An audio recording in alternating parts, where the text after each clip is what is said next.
ஜெயிச்சதுக்கு அப்புறம் அந்த எம்எல்ஏ நம்ம தெரு பக்கம் வந்திருக்காரான்னு கேட்டாலே யாருக்கும் தெரியாது. எங்கெங்கெல்லாம் வருவாரு, கல்யாண வீடு, இளவு வீடு, அதுக்கு மீறினா அவங்க ஒரு பிரச்சார மேடை மாதிரி ஒண்ணு போடுவாங்க. எதுக்கு மேடை போட்டு எதுக்கு என்ன பேசுனாங்கன்னே தெரியாது. அங்க பாக்கலாம். அதை தாண்டி எம்எல்ஏ பார்க்க முடியுமானா கிடையாது. ஆனா இன்னைக்கு சட்டமன்ற அலுவலகம்னு சொல்லி ஒண்ணு இருக்கு. எத்தனை பேர் போய் பார்த்திருப்பீங்க எம்எல்ஏ வாங்க? கண்டிப்பா கிடையவே கிடையாது. எனக்குலாம் அப்பயே ஒரு அலுவலகம் இருக்கானே தெரியாத அளவுக்கு இருந்தது எங்க ஏரியாலாம். இன்னைக்கு சீரியஸாவே அந்த அலுவலகத்துக்குள்ள போய் எம்எல்ஏவை எங்களால பார்க்க முடியுது. எங்களோட எம்எல்ஏவை நாங்க பார்க்கலாம். ஒருத்தவங்க கிட்ட எனக்கே அதுக்கு தெரியாது ப்ரோ. ஓப்பனா சொல்லணும்னா, நேத்து நான் ஒரு ஸ்கூல் விஷயமா பேசணும்னு சொல்லிட்டு எங்களுக்குள்ள பேசிட்டு இருந்தோம்.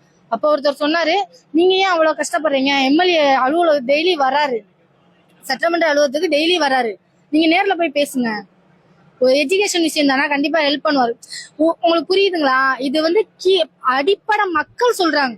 ஒரு வியாபாரம் பார்க்குற ஒரு மக்கள் வந்து அதை சொல்றாங்கிறதே பெரிய விஷயம். ஹாய் உறவுகளே, இந்த தங்கச்சி என்ன சொல்கிறாங்கன்னு உங்களுக்கு புரியுதா?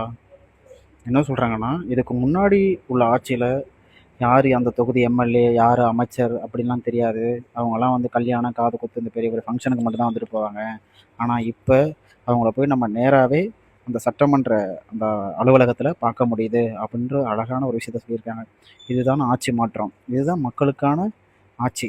சரிங்களா? தயவு செய்து இந்த 200 ஓபிஸு, கொத்தூசு இவங்கெல்லாம் வந்து இந்த வீடியோஸ் கொஞ்சம் பார்த்துட்டு அப்படியே கதறிட்டு போங்க.